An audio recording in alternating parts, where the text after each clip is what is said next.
In this video, I will explain to you how football originated and evolved over the centuries.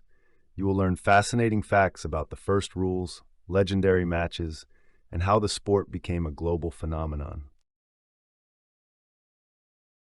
Hundreds of years ago, people were already playing ball games that resembled football. In China, around 200 BC, there was a game called cuju, where players had to kick a ball into a net. In Europe, farmers in the Middle Ages often kicked inflated animal bladders around. However, this wasn't yet the football we know today. The rules were wild and varied depending on the location. In the Middle Ages, a chaotic game called mob football became popular in England. Villages would compete against each other to move a ball from one end of the village to the other. There were almost no rules, and injuries were common. Sometimes, hundreds of people would play, and it could get very rough. The game was so wild that kings even tried to ban it.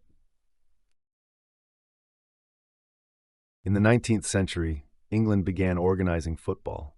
Schools like Eton and Rugby developed their own versions with specific rules. Some allowed players to carry the ball with their hands, others did not. This led to disputes about how football should be played. This period marked the beginning of modern football. In 1863, representatives from schools and clubs in London met to create unified rules. They founded the Football Association, the first official football organization. Here, it was decided that the ball could only be played with the feet. Hands were banned. This was the moment when football and rugby officially separated. The new rules made the game clearer and fairer. The oldest football club in the world is Sheffield FC, founded in 1857 in England.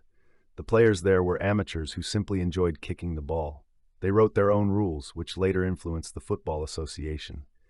Games against other teams were organized, often on uneven fields. By the way, Sheffield FC still exists today. In the 1870s, more and more people came to watch football matches. Clubs like Preston North End and Aston Villa became famous and attracted fans. The games were now played on better grounds with lines and goals. Spectators even paid admission to cheer for their teams. This is how professional football slowly began to emerge. In 1871, the Football Association launched the first competition, the FA Cup. Teams from England competed to find the best club. The final was played at Kennington Oval in London, in front of a few thousand spectators. Wanderers FC won the first tournament 1-0 against Royal Engineers. The FA Cup is still a famous competition today. In the 1880s, England introduced football to other countries. Sailors, traders, and students played it in Spain, Germany, and Italy. Soon, local clubs were founded, such as FC Basel in Switzerland in 1893. The Football Association rules were adopted, but each country added its own ideas. Football became international. In 1885, the Football Association allowed players to be paid for playing football.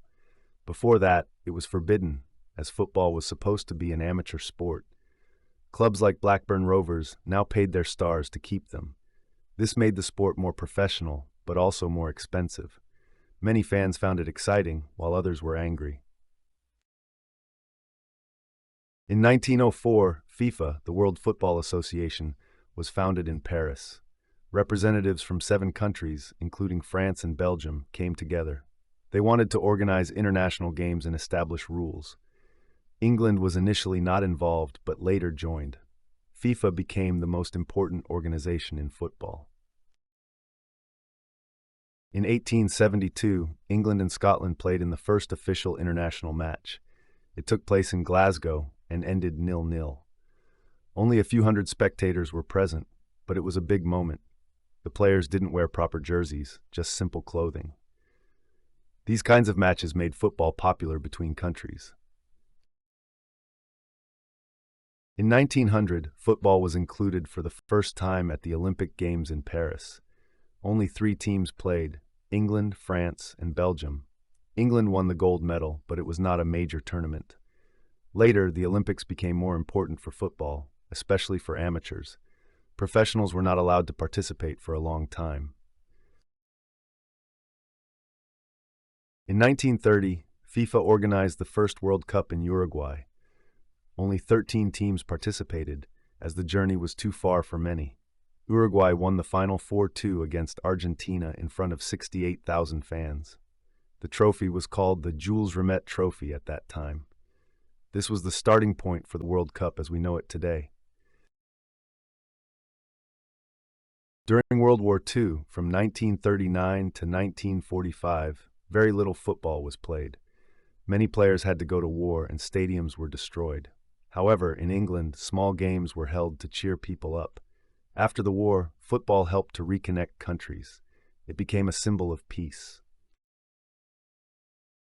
In the 1950s, football became bigger and more exciting. Stars like Pelé from Brazil and Alfredo Di Stefano from Argentina captivated fans. The 1954 World Cup in Switzerland was a huge success, with Germany as the surprise winner. Matches were now often shown on television. The sport reached millions of people. In 1954, Germany won the World Cup against Hungary 3-2. The match was called the Miracle of Bern because no one expected it.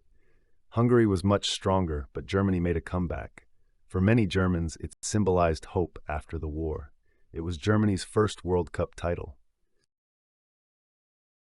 In the 1960s, color television arrived, and football became visually more exciting. Jerseys became brightly colored and stadiums became more modern. The 1966 World Cup in England was the first to be broadcast live worldwide on TV. England won at home against Germany 4-2. The controversial Wembley goal remained in memory. Pelé led Brazil to World Cup victories in 1958, 1962, and 1970. At just 17, he scored 6 goals in 1958 and became a world star. His tricks and goals made him the most famous player of all time. In 1970, he won his 3rd World Cup, a record. For many, he is the best footballer ever. In 1970, at the World Cup in Mexico, yellow and red cards were introduced. Before that, players were only verbally warned, which often led to chaos. Yellow meant a warning, and red meant being sent off the pitch. This made football fairer and clearer. Referees now had more control. In the 1970s, the USA tried to make football popular. Stars like Pelé and Franz Beckenbauer played in the NASL, the North American Soccer League. The 1994 World Cup in the USA was a success, with huge spectator numbers. However, American football remained more popular there. Football grew slowly, though. In the 2000s, FC Barcelona became one of the best clubs. With players like Lionel Messi and coach Pep Guardiola, they won everything. In 2009, they won the Champions League with a brilliant style. Their tiki-taka play, with lots of passes, became world famous. Fans loved their way of playing. Since the 2000s, Lionel Messi and Cristiano Ronaldo have been fighting for the title of the best. Both broke records, scored hundreds of goals, and won many titles. Messi is known for his technique, while Ronaldo is known for his strength and jumping ability. Fans still argue about who is better. Their rivalry defined an entire era. In the 2000s, transfers became increasingly expensive. In 2017, PSG paid €222 million for Neymar, a record. Clubs like Manchester City and Real Madrid also spent millions. This showed how much money was in football. Some fans found it excessive. In 2018, VR, Video Assistant Referee, was introduced at the World Cup. Referees could now review contentious scenes on the screen. This was meant to avoid mistakes, like offside or fouls. Some loved it, while others found it annoying because it slowed down the game. VR is now standard. In the 2000s, women's football became more popular. The 2019 World Cup in France had millions of viewers. Stars like Alex Morgan and Ada Hegerberg became role models. The teams improved and the games became more exciting. Finally, women's football received more attention. In 2022, the World Cup took place for the first time in winter in Qatar. Due to the heat in the summer, it was moved to the winter months. There was a lot of criticism regarding the working conditions there. Still, it was a huge event. Today, technology helps improve football. Goal line technology shows whether the ball has crossed the line or not. Players wear trackers that measure their performance. Fans use apps to follow games live. The sport is becoming more modern.